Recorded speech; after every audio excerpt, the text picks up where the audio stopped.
Welcome. I'm Dr. Bart Rademaker, prescription for your transformation, real people, real conversations, and real success. And today it's all about tapping into that authentic genius that you have within you. We all have that. As much as sometimes we might think we do not, or others are telling us that we don't, the truth is we do, and you do as well. And so it's all about not knowing the stuff that really will make the difference. So said differently, this prescription for your transformation is about discovering what you don't know that's going to make all the difference. So I'm delighted today to be talking about a part of life that is critically important for our own personal success and fulfillment. What that really means is having the answers to the mechanics, if you will, of how we do what it is that we do. And the cool thing is that over the years, there are so many of these different assessments out there. And oftentimes people are freaking out. Okay, an assessment, it's a test. Am I smart enough? And that was my response to those IQ tests. I never wanted to do an IQ test because I knew I was going to fail. And I knew I was going to fail because I was so freaked out and failing. And it's kind of funny how the brain then works. So there's so many other important and effective and useful and wonderful assessments out there that give you actually a lot more information. The actual IQ test only contributes to less than 20% of your personal intelligence and effectiveness in the world. And so today I'm delighted to be introducing to the world in the United States, live social media interviews, a person that is instrumental in helping you become that person who you really want to be by fulfilling the inner drive, if you will, just fine-tuning that inner drive, that motivation that makes the difference. And I had this experience the other day and I was blown away, and now having a deeper understanding of myself and the genius. So I want to introduce to you Akeela Davis. Thank you so much for joining me today. And of course, the wonderful Robin, who just jumped in and is saving the day so that we can actually have a live show. So thank you for you both. Thank you, Dr. Rademaker, for having me on. I'm delighted to be here. Awesome. I'm excited to actually hear the show. Yeah, and Robin, you're going to learn something today. And that's the biggest complaint that I have of everyone else who takes over Sedona's place, because they absolutely love, what they get to hear and learn something. So, and as I'm going to learn today about even more about myself, because Akeela is going to unpack some cool things about my drivers. So tell us a little bit about the whole concept of motivation. And I love this conversation that we had just earlier on about engagement. And that's the title of this show. Is your company engaged enough and can outperform the competition, which is a concept that I never was aware of before. Well, I talk about engagement, and yes, I work with companies, but it all starts with the individual. A company doesn't exist without people. Right. And people on their own. So it doesn't matter if you're a small company or a large company.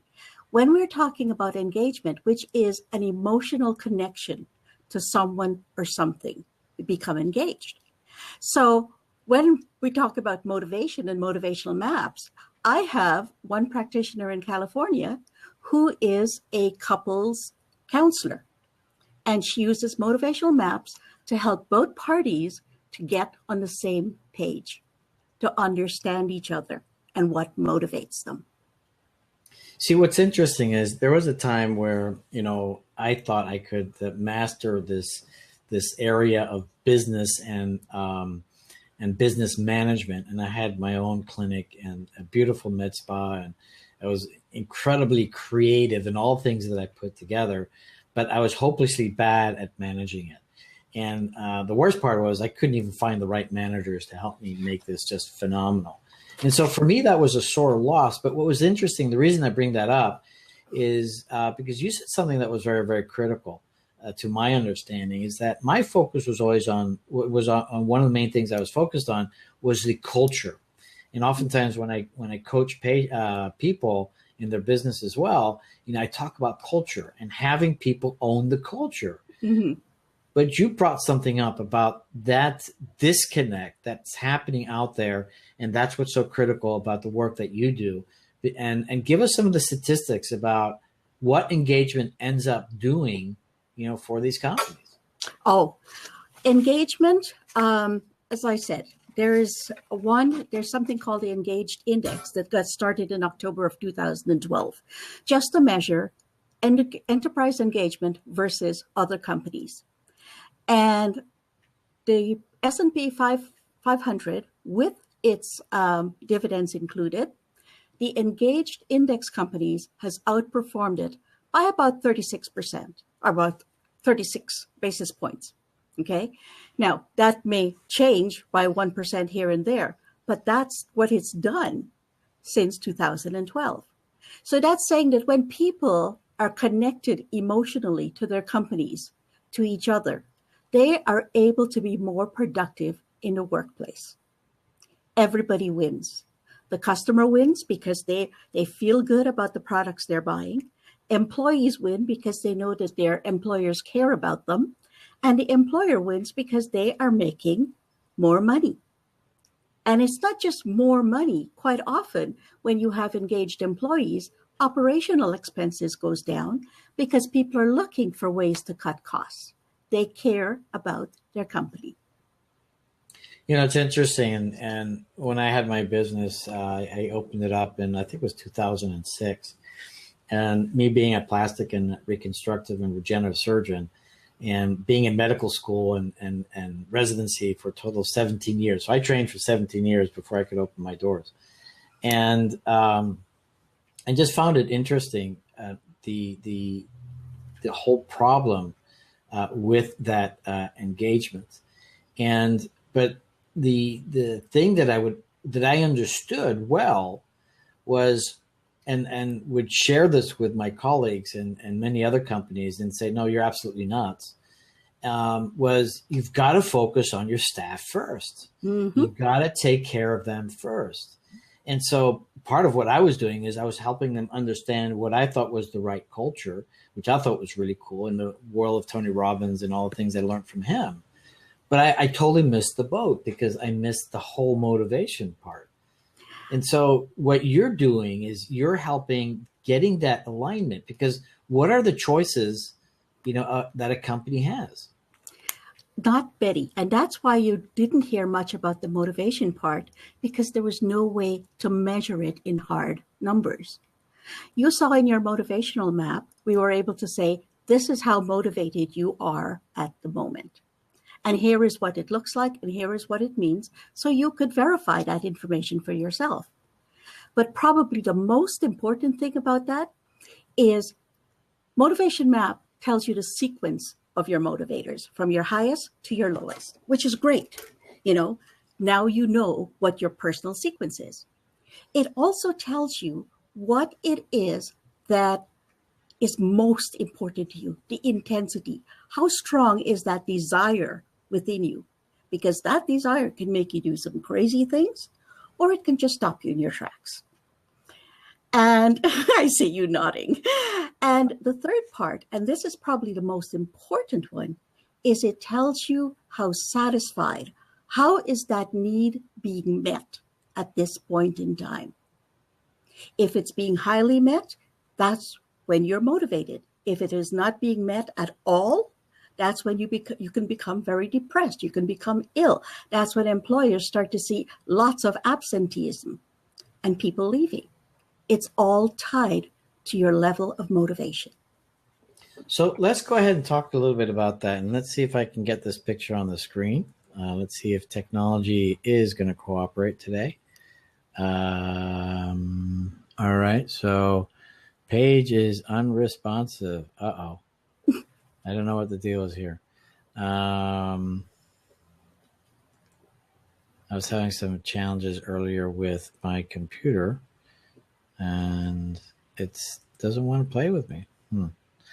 All right, so we'll come back to that in a moment, hopefully. So, so tell us the elements of the things that you look at when it's about motivation, and you talk about achievement, relationships, and growth. Mm-hmm. And I'll do my best to see if I can get this picture up for us. Well, this assessment is based on the premise that there's 9 motivators. And by the way, before I go into that, if you ask someone, what does motivation mean to them? Some people will say drive. Some people will say a fire in the gut. There's so many different definitions for motivation. So what we'd like to do is to create a common language. So people, when we talk about motivation, you know what we're talking about.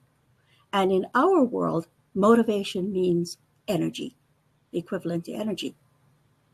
So, I mean, have you or do you know anyone who is just not motivated to do something and they just go, I just don't have the energy for that? And yet, if you turn around and say, well, would you like to do this? And it's something you're motivated about, the energy is suddenly there. So motivation is about energy, and that's what we tend to measure. And we look at 9 different motivational dimensions, okay?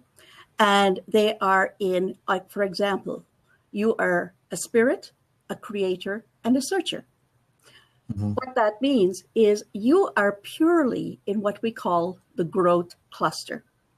So you are somebody who wants to be all that he can be. You're always going after those things that are going to make you a better person, and your self-growth is paramount.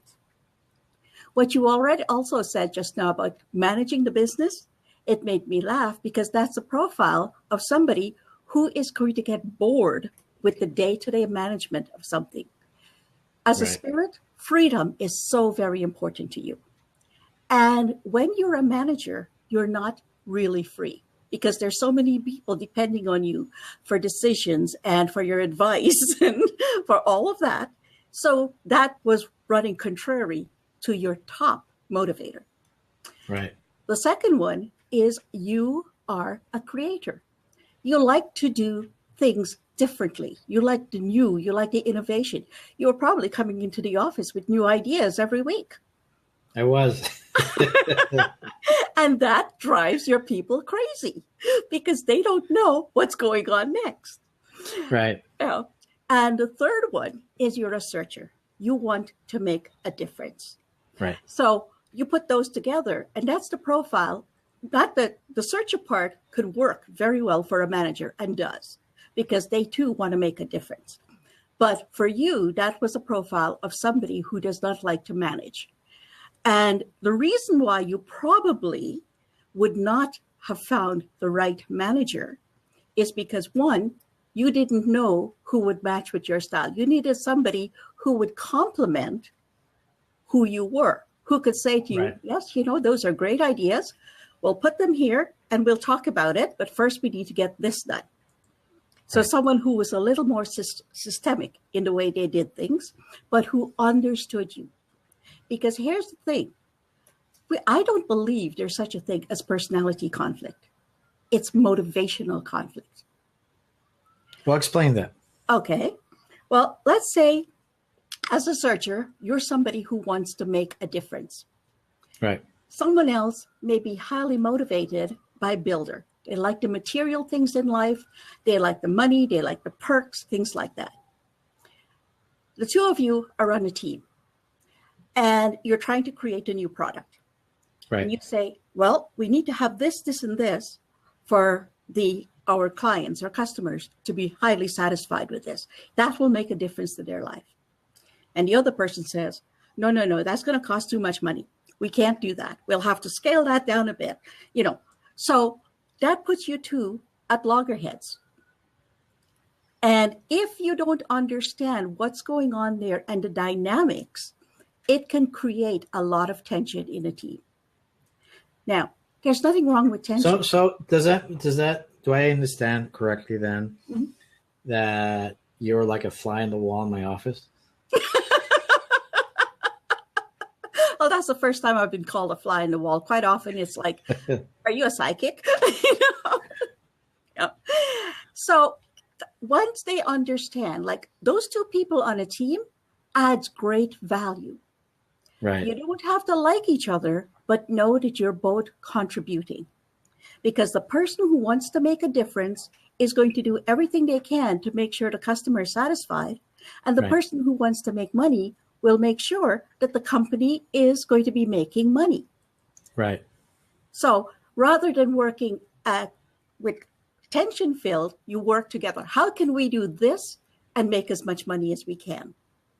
And once you've got that kind of synergy going, you become a much more high performing team. So whilst you're saying all these things, I've been diligently trying to get these pictures on, which we actually successfully had before Robin. So I think it's your fault, Robin. I think you took up the spot of the blame. So I'm kind of giving up on that because I'd rather be looking at you versus my screen over here. Oh, he's very sweet.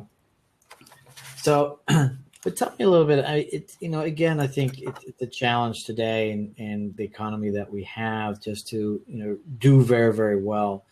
And the challenge, I think, is key that people just don't know. Actually, in fact, themselves. First of all, let alone their team, let alone their staff. Mm-hmm. So would this make sense to use something like this as a hiring tool? And I'm kind of curious because nowadays, and again, I want to emphasize this is not a political forum by any means, but there's a lot of political sensitivity and political correctness. I mean, would it be inappropriate to have somebody, do an assessment like this to make sure that they're matched? Because ultimately, as you shared with me earlier on, there's a difference between the stated culture and the lived culture within a company based on the different motivators. And could this be helpful? It is helpful. And as a matter of fact, when I work with recruiters, when I'm training them on how to do this, we talk about the different levels of matching. You go through your hiring process, do what you normally do, make sure they have the qualifications, the experience, and everything else. And when you have shortlisted, let's take a look at what motivates them. Because it's a fact that you could hire somebody who is highly qualified, very highly qualified. You hire them and they're underperforming and you don't know why. They probably don't know why. Because what happens is people become dissatisfied in their situation. They don't know what it is that they want differently, but they need more. And they think the answer is going to be at another job. Right. So they look for the other job, they get there, and before long, it's the same thing. Nothing has really changed. So when you're hiring someone, their motivation is extremely important. So we look at it from, first of all, are they a motivational match for the job? Every job have some motivators that are intrinsic to that job. If you're not motivated by meeting people or helping people in a customer service, helping people, which is a customer service one, if you're not motivated by being a defender, which you want to do the same thing every day when you come in, and those are two of the really key. It's usually 2 out of 3 out of whatever, but those two are really key. If you're somebody who likes change and variety, and you take a customer service job, how long before you're bored? Right. Yeah. So there's that. Do they fit the motivation for the job? After that, do they fit with the culture of the company? Somebody who's highly relationship based, who wants to be friends with everyone, who is part of, they get satisfied just from the relationships in the company, and they go into work with a company that is numbers based and achievement. You have to make your quota. It's not going to work. Right. Yeah. So you're looking at, so that's the second thing is we look at the culture fit. And then the third thing, we look at the team fit. Okay. Is this person going to add value to the team? Or do they have the complementary skills? Right. So once those are done, and let's say there's a yes to all of them, the next thing I ask this one is up to the company. I look at it and I say, can you fulfill their top 3 motivators? Can you give them, in your case, I would say, can you give him the autonomy that he craves? Right. Is his boss going to be someone who's going to micromanage him? Because if that's the case, he'll be gone very shortly. Right. Now, is, can you make sure that he is able to get the newest ideas or newest training for whatever field he's going to be in? Because being on the forefront of the new and giving him a lot of problems to solve is something that is going to be very important for him. So if they can't give this person their top three, they can't fulfill that. Right. They're hiring for turnover. Right. Yeah. And people just simply don't know that.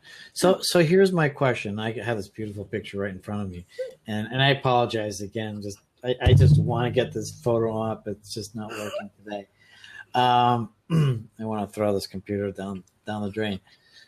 So my part, when I look at myself, for example, in my business, and let's see if I understand this correctly. And I'm also familiar with another assessment that I know that you know, which is called talent dynamics. Mm-hmm. And just so we're clear on all this, and with all these assessments, which is a beautiful thing about them, is they're all wrong until they're right, or it's the other way around. They're all right until they're wrong. And I think it's that way, actually. And the point is that when you get to understand yourself at a higher level, it means that everything just falls into place. And the thing that I always tap into, if you will, in all the work that I do on this platform and as a coach and as just a human being in relationship with others, as we have a relationship right now, and with the viewers, is giving yourself permission to be human. Mm-hmm. And that, I think, is such a quintessential part to our personal success, is just give ourselves permission. What makes it so much easier is understanding, too, what it is you're giving permission to. So not just accepting the fact, well, you do certain things in a certain way, and not making yourself wrong because the rest of the world is telling you that you're wrong, mm-hmm. or you've learned something when you were a kid on certain things that now you today still feel that you're wrong. And now you can get to understand why it is what you do. And what was wonderful about your assessment when you debriefed me was I went back in history and realized, wow, all right, that's why I did this. And this mm-hmm. is what was motivating me here. And this would make perfect sense. And it's like, it's further verified that I'm on the right track. And I think that's important, because with so many things that are happening in our lives, so many distractions, so many choices and obligations that we have to make, it's also nice to have that level of confidence that you're in alignment with yourself. And that's where these assessments come in. Yes. And so as I look at my assessment, which was more in the growth sector, mm-hmm. Which was, as you call it, the spirit and the creator. So in my business, then you have those other elements. So you have the defender and the star and the friend, that's probably more the relationship end with the director, right. builder. Yeah. And those. So for my business, let's say I went back into this and had my own spa again. How do I connect that bridge with people that are basically opposite of me, right? And but they're in that space of motivation because they're taking care of different parts of the business that I'm not motivated in. There is that. But it's actually the cluster analysis that helps you to know if you found the right person. Like for you and I are both growth oriented. I found the absolute perfect person to be a future partner, or to be the manager, or I'll even make them the CEO, because they'll do things I don't want to do. And that person is not growth oriented. They're achievement oriented. Their highest level is achievement. So why is that a match? We are the visionaries. We have a vision. They want to make someone else's vision come true. They don't mind. They will absolutely love making someone else's vision come true, as long as they get to check their boxes and do what they have to do. And depending on what their motivators are, how they do it. So me as an employer then, so this is my vision, this is my creation. How do I get to find these people? Do I have to hire a recruiter? Is that the best way to do that? What if you can't afford recruiters? Because sometimes they're quite pricey. Get the people who apply that you think fits to do a map. Okay. Because it will come out in their cluster analysis. And you cannot fake this. I've tried. Okay. Yeah, I tried desperately hard to see if I could outwit the test. And, so I'm going to ask Robin. I put her on the spot. What do you think about all these assessments? Have you ever done one of these? No, but I can tell you working here, she's exactly right, because you have to be able to gel within this organization here, and it's not too difficult. I was retired from radio after 30 years, and they actually brought me back out of retirement, and I fit into the mold because I'm an old radio dog, and so are all the guys that I work with here, pretty much, except Sedona was one of the new guys. But, she's exactly right. You've got to find people that, with me, it's the inner passion. I've always loved radio. So when I left it, I was heartbroken. So when I came back to it, I just fit in perfectly here. And they knew that because I've had experiences with the owner of the network. I interned for him in high school. So Right. I already knew him. And then our general manager, he was my intern 25 years ago. So we all kind of reconnected. And when I come here every day, it feels like home. Yes. Oh, nice. And I know today was a little crazy coming in here, but now you've got me. So welcome to my home, and hello, that kind of thing. This is what I love. This is what I thrive on. And she's exactly right. You've got to find the people that fit that mold within the company. And it's not always easy. Well, I better send in my monthly payment so you can get a bonus, because obviously you're promoting this corporation. I work in radio. We don't work for money. We work for passion. There's a big What you said there is really, really important, because it doesn't matter what people do. If they're passionate about it, they're going to do their best. I had a housekeeper, and when I first started doing maps, I had her do a map and have everybody do a map at that point in time. I wanted to practice as much as I could. And she scored highly. She was a searcher, and she scored that very highly. And I said to her, okay, you're a house cleaner, housekeeper. How does this manifest in your life? How does making a difference manifest in your life to the extent that you are so very satisfied with it?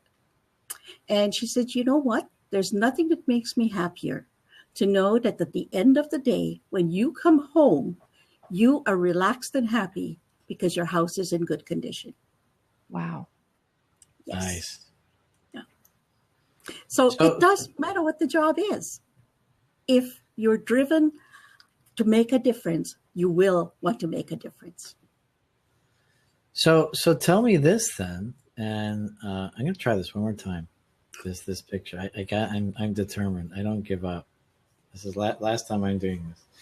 And it's not coming up. Love your team. All right. So what about relationships? I mean, well, how can this work? Well, think about it.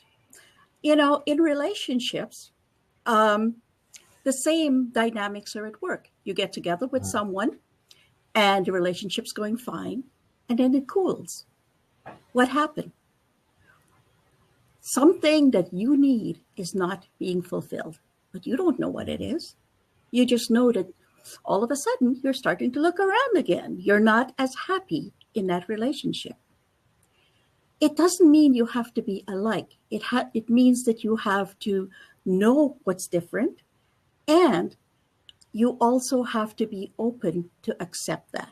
I wrote a book called Your Dollars, Your Divorce. This was before I did the motivational stuff. I was a financial advisor. That's one of my businesses, or was one of my businesses. And in that book, I said, opposites attract. And the reason for it is, let's say you're a saver and I'm a spender, okay? Mm-hmm. You would be attracted to me because you see excitement in my life that you don't have in yours. And I would be attracted to you because of what I see as your stability. But that same thing that attracted us, after a while, starts to push you apart. Right. Yeah.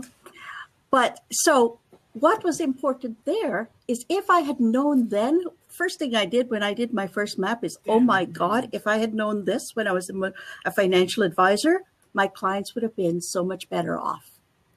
Because what was motivating them?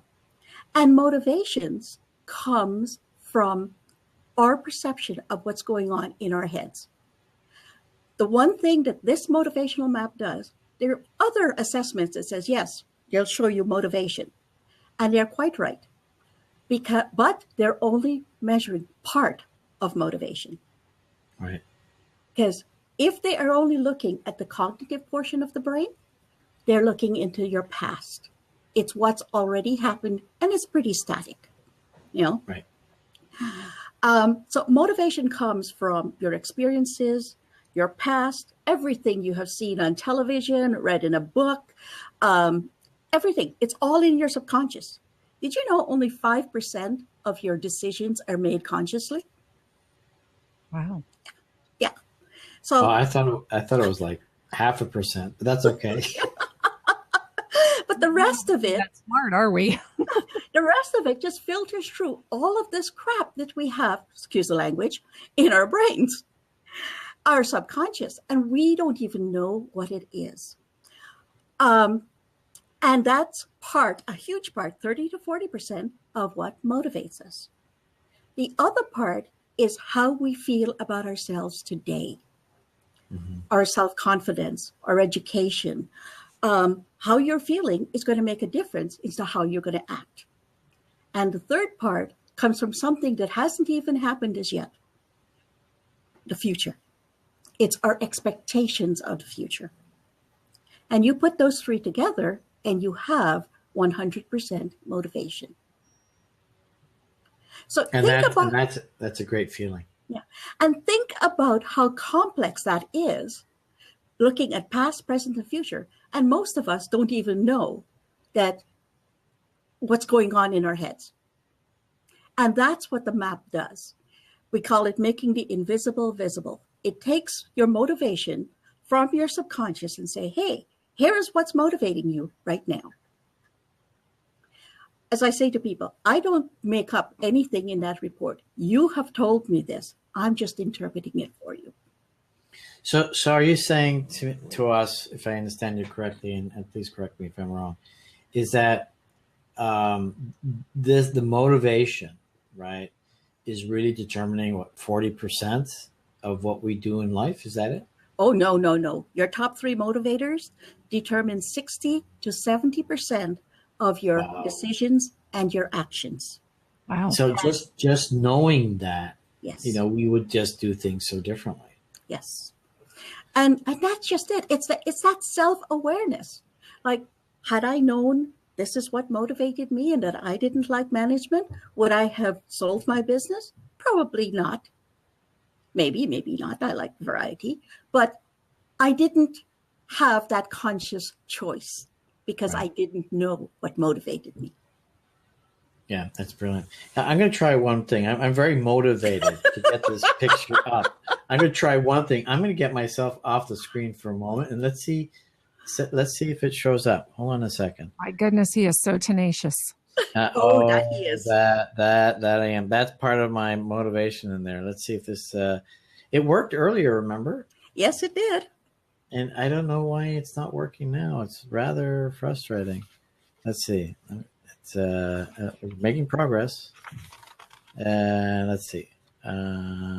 We should see you guys disappear. And it's just not working. It's not cooperating. What I think is fascinating, and because you're talking about certain things in my debrief, and please, all my friends out there, and hopeful friends, and people who really want to be friendly with me, forget it. I'm not very good at maintaining friendships. I love all of you, and that feeling is right there.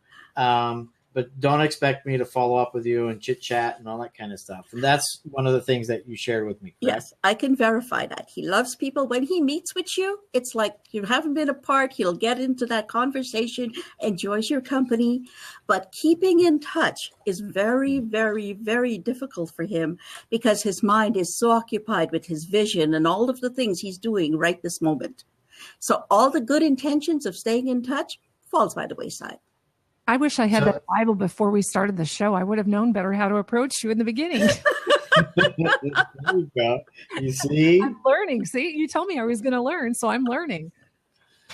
But here's the funny part. And so my wife only heard, tidbits of it. And I was so excited about this assessment. I kind of shared just a little snippet of it. And she immediately used it against me. It's like, crap. This was not the intention that I had in mind.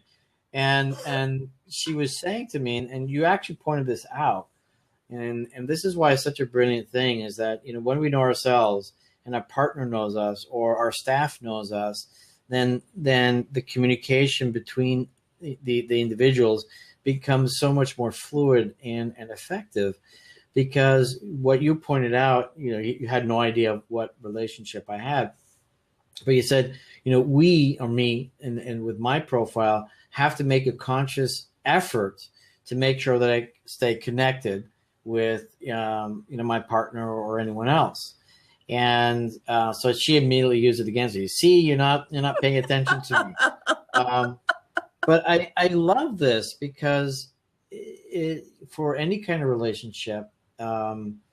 And you mentioned something interesting, how we get attracted to each other. And that's a whole different story. Mm-hmm. I think there's a reason, a fundamental magic, if you will, that it can be long lasting when two people come together and decide to stay to be long lasting. And then it all falls apart. And it doesn't have to fall apart. And so when we get how the other person operates and we can just simply honor that, then it's so much better. Well, I was married for 34 years before I truly finally understood my husband. We both did a map. And I found out, like, I used to look at him. I'm the risk taker. I start businesses. I sell businesses. I'm on the move. Once I asked him, we have this ritual where every anniversary we go off together and we ask each other 2 questions. And one year my question was, how do you feel about our lives?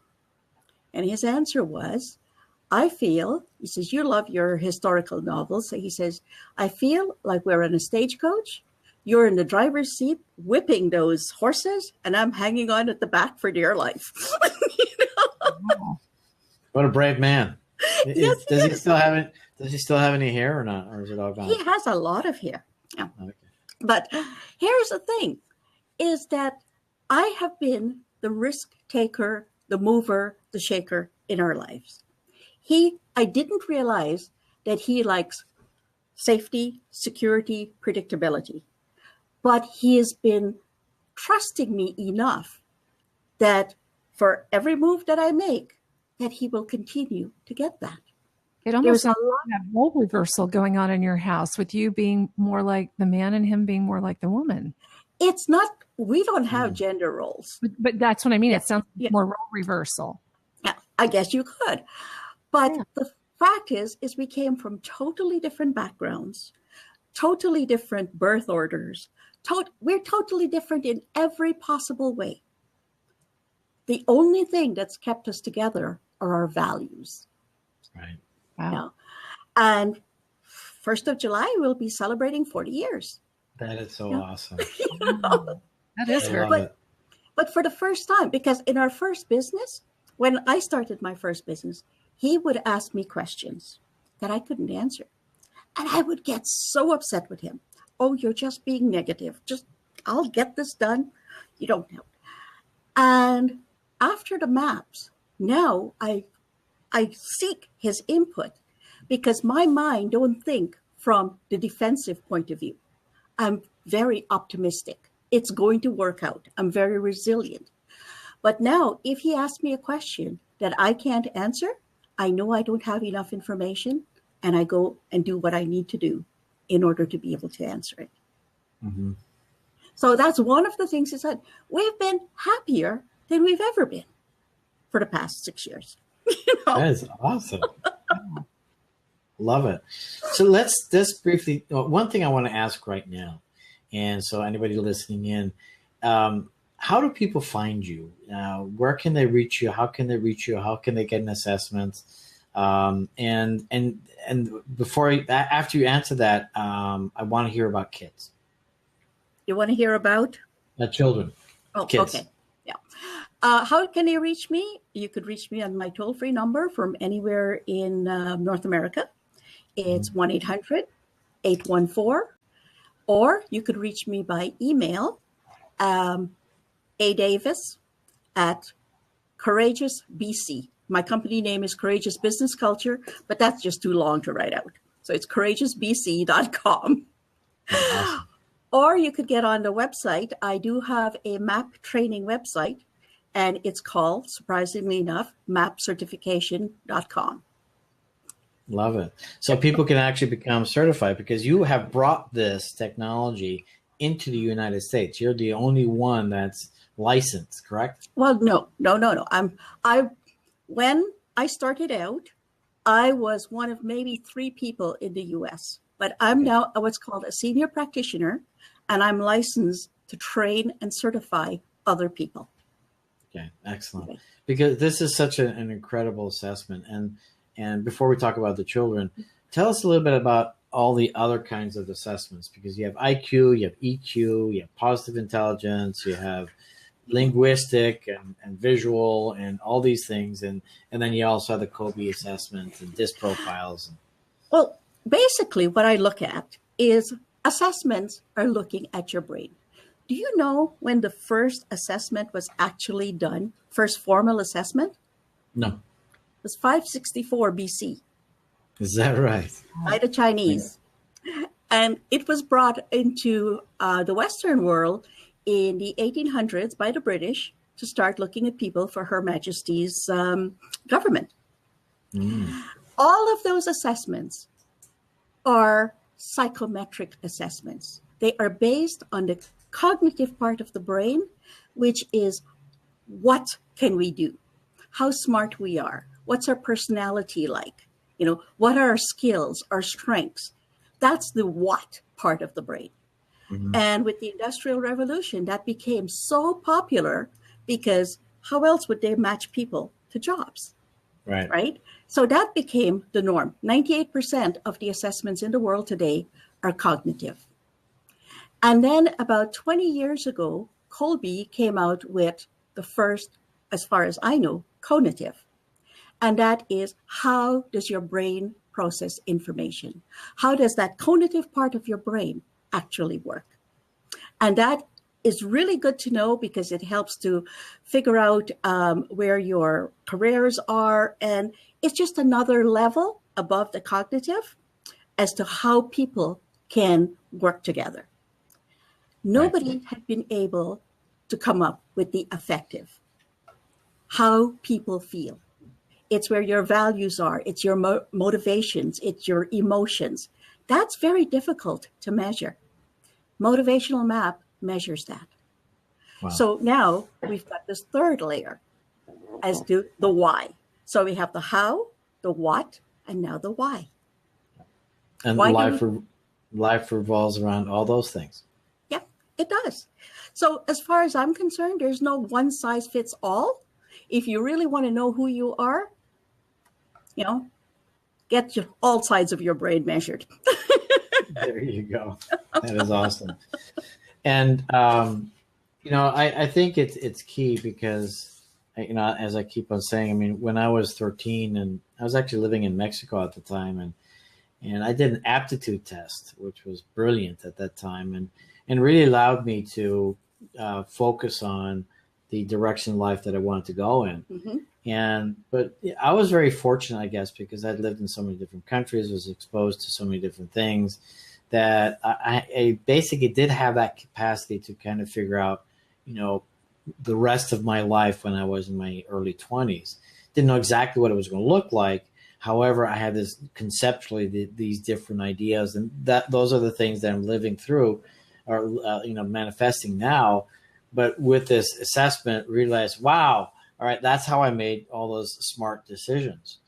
And so what I'm getting to is this: is that until the age of about 5. We're just expanding our brains because we have that freedom and autonomy to do whatever it is that we want to do and think about.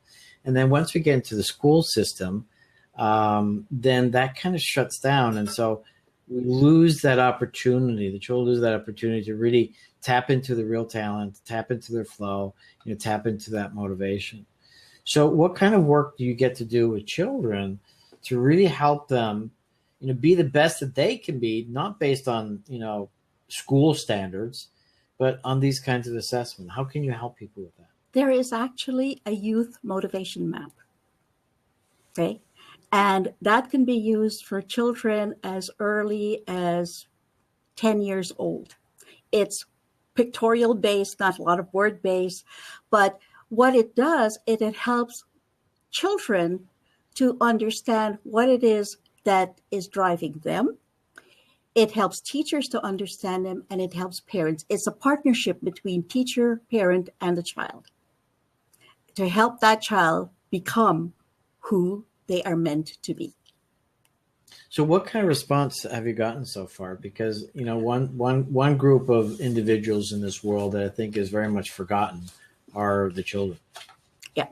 Well, the children, that is one that I have not been working on right now. I want to get acceptance for the adult map because it's important that people understand what it is. And then they ask me about the children. So right now, and it can work very well. There's one story about this one situation where this father, he was a CEO of a company, and his daughter was going into her final exams. It was very important for her to get accepted into grad school or into one of the best schools. So he sat down with her and he says, we're going to do this, this, this, and this. Here's your schedule. Here's your study schedule and all of that. And she wasn't adhering to it. It was a silent rebellion. And someone told him about motivational maps. So he had one done for himself and one done for his daughter. They sat at the table with the map practitioner. And when he realized that his daughter wanted more autonomy and that micromanaging was demotivating her, being a good father, and I would imagine a spectacular CEO just from those actions, he took all of his plans, put them in the garbage container, and said to his daughter, okay, you come up with a plan. Tell me what you're going to do, just so that I know. And result? End result, it was fine. She passed with honors. Nice. Well, I know we have to wrap it up. I think we have about 1 minute left, Robin. So just to recap, purpose of this platform is really to help you discover what you don't know that you didn't know, so that you can make the changes in your life. And one of the fastest ways to do that is doing these types of assessments, because there truly is a genius within all of us, if only we know how to tap into that. And so the tagline of my show is actually tapping into the brain intelligence, the body intelligence, and the energy intelligence, and tapping into that authentic genius so you can live the life that you desire. And it's no secret. It's just a matter of being very tenacious, like I've proven today with the pictures, but that didn't work, in discovering who you really are. And there's no, what's that, Robin? Can't give up. Yeah. Maybe not pictures today, but other things. Right. Well, right after the show, I'm going to figure it out. So, and the point is that, we all desire divine happiness. And the only way to do that is to resolve whatever makes us unhappy. And to get that, you have to understand yourself. So I really want to thank you, Akeela, for today. You're an amazing human being. I look forward to being part of your your influence in the world. And I'd like to give you the opportunity to say last few words of wisdom in regards to the work that you do. Well, thank you very much. I just enjoyed the show. This was a conversation that I am passionate about. And the one thing I have found, believe it or not, is people who score low on the motivational map are driven by fears. It means people who are high scorers, like yourself, Dr. Bart, it doesn't mean that you don't have fears, but what you have learned is how to handle them. And if you get a map done and you know that you are in the low end, it gives you something, a place to start. Yeah. What are my biggest fears? How do I get help? How do I move from here onto the next step? And that's what it is. It's a stepping stone. Oh, one more thing that's really important. Motivations change. So this is not something like the psychometric that you do once and you don't change. You can do this. I've done it 6 times in the past 5 years. And what it's showing me, it's a picture of the decisions I've made and I haven't made. Yeah. I love it. So once again, out there, I highly recommend. This is one of the best assessments out there amongst some other ones. And Akeela can certainly guide you and direct you to getting a combination of assessments so that you get to know yourself the best possible way. And Robin, thank you for your time as well, for jumping in today. I know you're an old radio dog, so you've got all this baggage that you want to release. Yeah, so go get your assessments, right? Yeah. But again, all of us, the 2 things I know in this world is get a coach, get an assessment, and live a life that you desire. So once again, thank you so much. Robin, take it away. Thank you.